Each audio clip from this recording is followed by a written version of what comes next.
guys for having me up here today. That was actually wonderful to have Aubrey introduce my talk. I now have a lot more things I can talk about, so that's great. So I must be getting old. I'm winded from having walked up 3 stairs. I'm in my 40s now. Hi everyone. It doesn't say it on my badge, but I actually come from Harvard Medical School. And I actually got tenure last year, which means now I can really speak my mind. And if the dean's watching this on the internet, forgive me.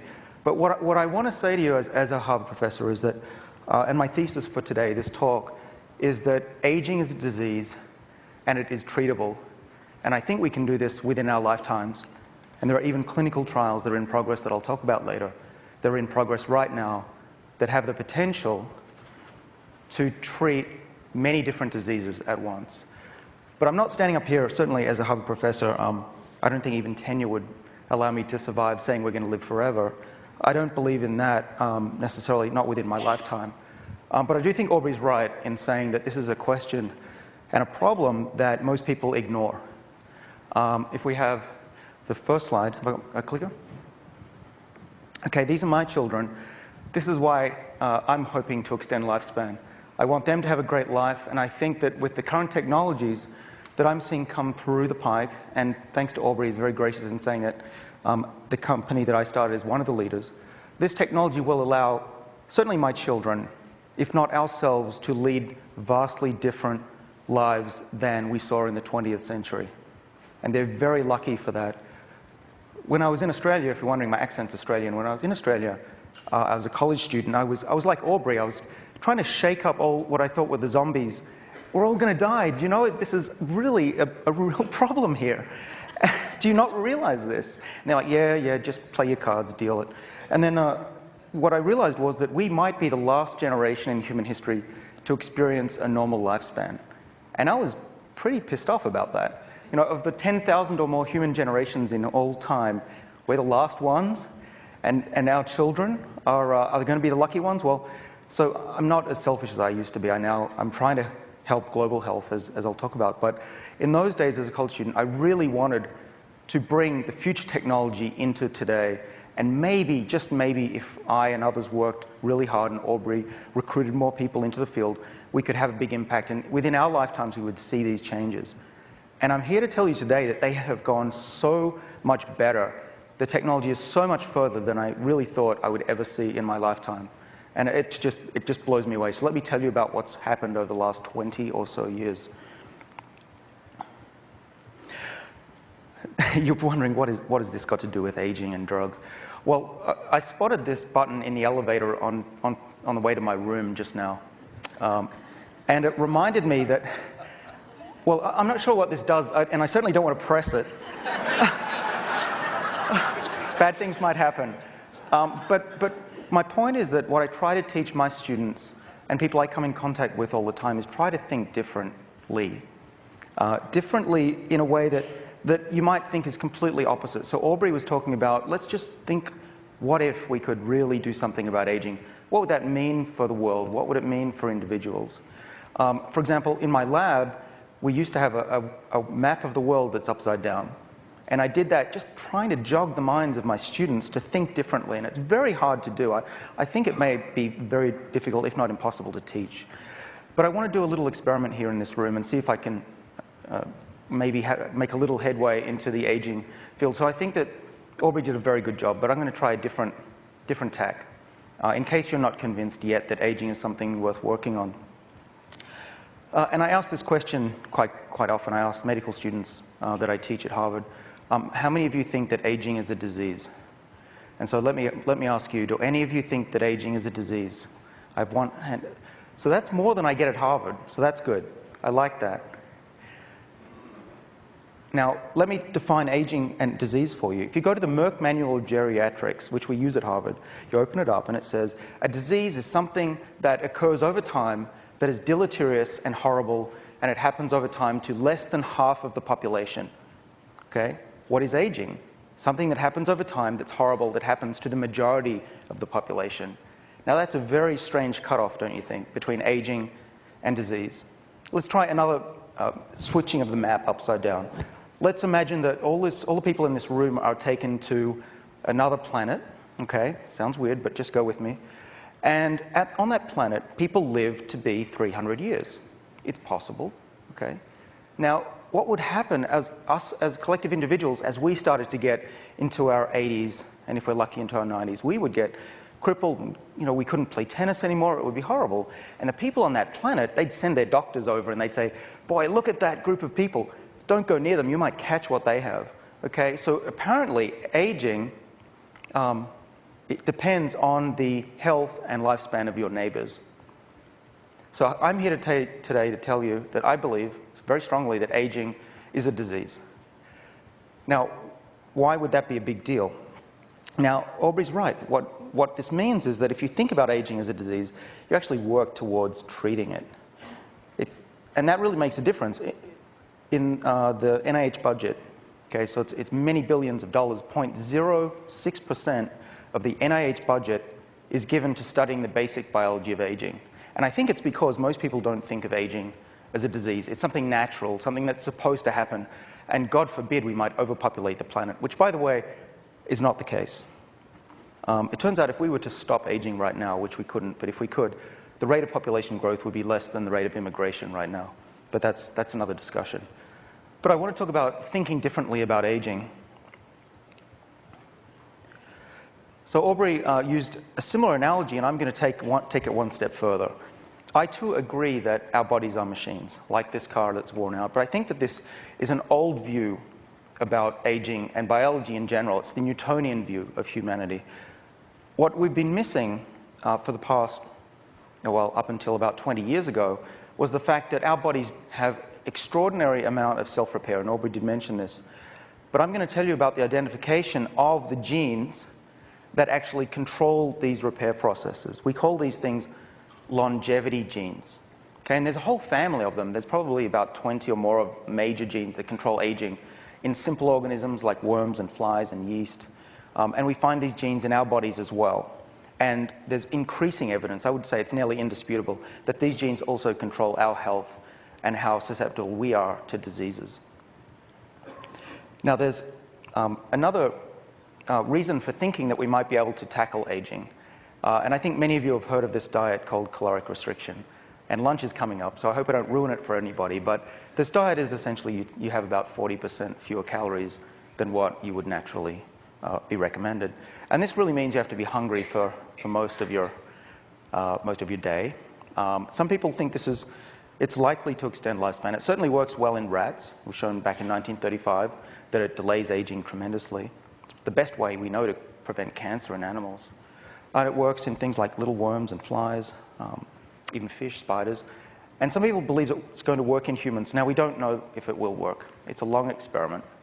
Unless we get tens of thousands of people doing this, which we haven't, we can't really test this easily. But some people do this. And I know Paul McLaughlin, he's the president of the Calorie Restriction Society. You can go online if you'd like to check out their recipes. Mostly it's salads. I tried it for about a week, by the way, and gave up. It's horrible. And they say that if it doesn't extend your lifespan, at least it'll feel that way. So I was involved in the early to mid-1990s at MIT as a young student in the lab of Lenny Guarente, and we were trying to understand why do organisms grow old and if we could do something about it. And in those days, working on aging was pretty much considered a career-ending maneuver. And I bet my PhD supervisor, thought he'd never hear from me again, because it really was crazy talk to be working on genes that control aging. But what actually happened was that the lab that I was in, Lenny Guarente's and others, like Cynthia Kenyon, Gary Rufkin, these are all legends in the field now, they discovered that you can make a single genetic change in one single gene and double, in some cases triple the lifespan of an organism in the lab, like a worm or a yeast cell. And there's a group of genes that I work on, which became known as the Sirtuins. And they are shown in the next slide. They came originally from studies of yeast cells. So believe it or not, the little yeast that you sprinkle in your bread or when you make beer, these actually have a lifespan. They live about 20 divisions, which is about 10 days. And the goal was, in the 1990s, to figure out what are the genes that control how long they live. Now, we actually found a set of genes which I mentioned, called the Sirtuins. And those are the genes that I'm going to talk about today. The Sirtuins actually turn out to be part of a regulatory network within our bodies and in animal bodies and even within yeast that control the organism's health during times of adversity. So if you stress these yeast cells, and the one up there, the big yellow one, is an old yeast cell. The pH is low, so it's staining yellow. So if you stress these cells, these Sirtuin genes come on and protect the organism and make it live longer. And we now know that if you don't have these Sirtuin genes, calorie restriction, this diet doesn't work effectively. And in some cases, it doesn't work at all. So we really think that these Sirtuin genes are major players in mediating these health benefits of this diet, calorie restriction. Not just in yeast, but now we've seen it's true for worms and flies and even mice. So what does this mean? It means actually that we have, first of all, a handle on how calorie restriction works. And it also means that once you understand how it works, you might be able to find ways to intervene. So here's just the paradigm that we have now. This is really a paradigm shift if Kuhn ever saw one. This is how we think that aging is regulated. Up the top is diet and exercise. If you don't eat, let's say overnight, you wake up in the morning, you have more Sirtuin activity. These genes are switched on. Conversely, if you eat a hamburger, I was going to say a company's product name, but if you eat a hamburger, you will temporarily, and if you get obese, for a long time, permanently turn off these longevity genes. So your diet actually controls these pathways. And our Western diet actually may be limiting our lifespan because of this. So really what we need to do is bring these genes up, activate them to bring us back to at least to a natural state, and maybe hyperactivate them to make us even healthier than we could ever be. And down the bottom you can see that the Sirtuins are slowing down the causes of aging. Now what's great about this, and I've been called an anti-intellectual for saying this, but I'm still going to say it, we don't need to know the causes of aging to be able to slow it down. And the reason is that we just need to target those blue guys and get them to do the work. And they are much smarter than we are. They have been around more than 1 billion years, taking care of organisms originally in the bog. And we find them in all life forms, in bacteria, in plants, in humans. In fact, we believe that the molecules that plants make, which I'm going to talk about, they make these molecules and we ingest them and we get the benefits of those signaling molecules. So wouldn't it be great if we could find a drug that could activate these longevity pathways like the Sirtuins? Finally, we had, at least in theory, a way of giving the benefits of diet and exercise without actually having to sweat or to go hungry. Sounds great, doesn't it? Well, this is what we embarked on in my lab at Harvard back in 2002. And we've made some inroads. We found that we could activate one of the Sirtuin molecules, called Sirt1, with a molecule that actually comes from red wine. Okay, I think all of you, if not most of you, will have heard of this molecule. Its name is Resveratrol.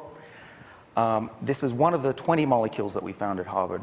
It gets a lot of press because it's in red wine, but there are other activators that come from the plant world, and plants make them when they're stressed out or they're starving. We believe that when we ingest those plants, we get that signal of adversity in the environment. So we started feeding resveratrol. Let me show you. I made some models of resveratrol and some other molecules with my kids the other day. I'll show you one. Okay. So this is resveratrol. This is certainly not a life-size model. I did a back-of-the-envelope calculation that if this was the real size, the glass of wine would be about the size of San Diego. But it does exist. It's real. It's a white powder. And these are carbon atoms, and these are oxygens and hydrogens. And my kids had a great time. There was a lot of laughter when I said, "Kids, do you want to come help me paint my bowls?" They had a great. So I highly recommend this if you want to teach kids chemistry. So this is resveratrol. It actually, we believe, binds to the enzyme and activates it, which is something that's very rare in biology, actually, and it's still debated. But nevertheless, we fed this molecule to organisms like the yeast I showed you, and to little nematode worms that are about 1 millimeter long, to fruit flies. And without exception, they lived longer. And this lifespan extension required this gene, the Sirtuin gene. And so we were very excited. That was when we had a paper in 2003 in Nature, and the sales of red wine for that month went up by 30%. So then, of course, once we looked at simple organisms, we wanted to know, what about mammals? What about something that's furry? And so with a collaborator at NIH, Rafa Cabo, we started feeding resveratrol to about 500 mice and waited to see what would happen. I thought maybe they would die. I mean, resveratrol wasn't known to be very safe, wasn't known to be safe in those days. But what happened was really surprising. What we found was that these mice stayed as healthy and had the physiology of a lean mouse. Okay? I was hoping that maybe they'd be slightly fitter, or, I don't know, their coats would look nice and shiny or something, but it really did work. We looked at the physiology of these mice. We looked at their hearts, we looked at their livers, their eyes, their bones. As far as the pathologists that looked at these organs could tell, these mice on the drug were as healthy as the ones that were on the lean diet. And so these mice that I'm showing you, the one on the left is the one that's on a very lean diet, and the one in the middle is eating a high caloric, basically an American diet. And then the one on the right is still fat, but it's taking resveratrol in its food. And it turns out that this mouse is extremely healthy as a result. Now, based on the mouse studies, these are some of the predictions of the diseases that might be able to be tackled by activating these longevity Sirtuin pathways. And there have been you could Google this or do a PubMed search. There are dozens and dozens of studies from around the world looking at not just resveratrol, but other activators of this pathway in things as different as neuroprotection to osteoporosis. I have a movie of what happened. This was unexpected, but Johann Ulrichs in Switzerland fed resveratrol to his mice. And these were on a normal diet. And you can try and guess which is the mouse on resveratrol.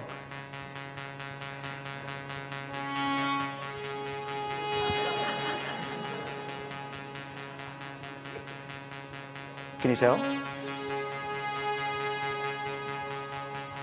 Actually, the one on the right looks better as well. But obviously, it's the one on the right. Turns out that if you do this on dozens of mice, they can run twice as far without ever having gotten tired. So there's a huge endurance effect as well. And when Johann's lab looked at the muscle of these mice, they were more like a Lance Armstrong. They had huge amounts of mitochondria, little power packs that make energy in muscle. So really, these were getting the benefits of exercise without ever having to exercise. And so Mark kindly mentioned a company that I co-founded in 2004 called Sirtuins Pharmaceuticals.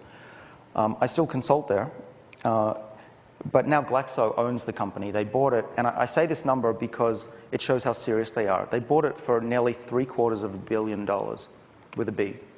And that number is astounding for any biotech company, but it's even more astounding for a company that works on aging.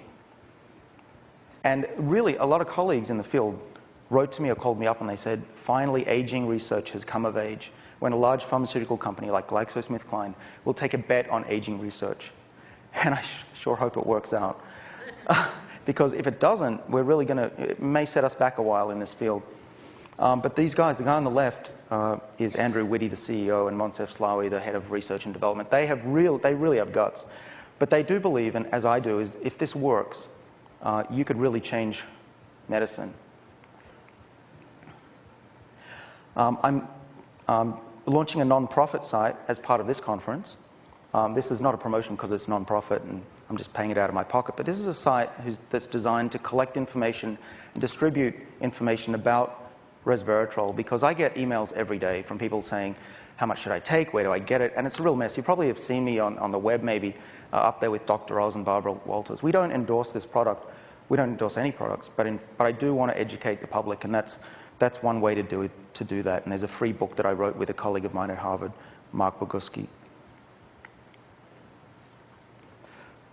So what I do want to end with in the last few seconds that I've got is to tell you that we've gone a long way from red wine. Now, the media, I shouldn't say the media. Now, some reporters get excited about the red wine story. It's a good story, right? It's an excuse to drink red wine, but actually GlaxoSmithKline and Sirtuins have taken this way beyond resveratrol. They now have molecules that are 1,000 times more potent. They've gone through animal studies. They work in diabetes and dry eye and cataracts, a whole list of things, even inflammatory bowel disease. The same molecule is working in all these different diseases, which I think is a first in medicine. We'll just see if they work in humans, and actually Glaxo has now pledged many tens of millions of dollars to run clinical trials in humans. The one that's biggest right now is in type 2 diabetes, not aging. That's not something they're interested in right yet. But type 2 diabetes is a trial that's ongoing throughout Europe and Russia. And we'll know over the next, well, I better not say because I'm not allowed to speak about timelines, but let's say in the next few years, we'll definitely know the results of these studies, okay?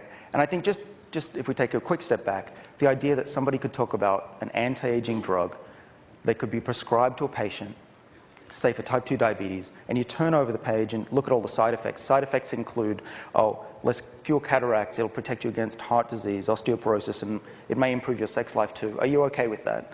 And I think that these drugs will eventually permeate society when they come on the market. They'll be much cheaper for the third world, developing world. The molecule looks like this. This is the drug. You can see it's not resveratrol. It's very different. It's very beautiful, actually. That's a sulfur atom up there in yellow. And this is the one that is in humans, or a very similar one is in humans, in people right now, to treat their disease. And I'm sure hoping it works, because it really could be a big deal for the world. And I want to thank you for your attention today and for inviting me.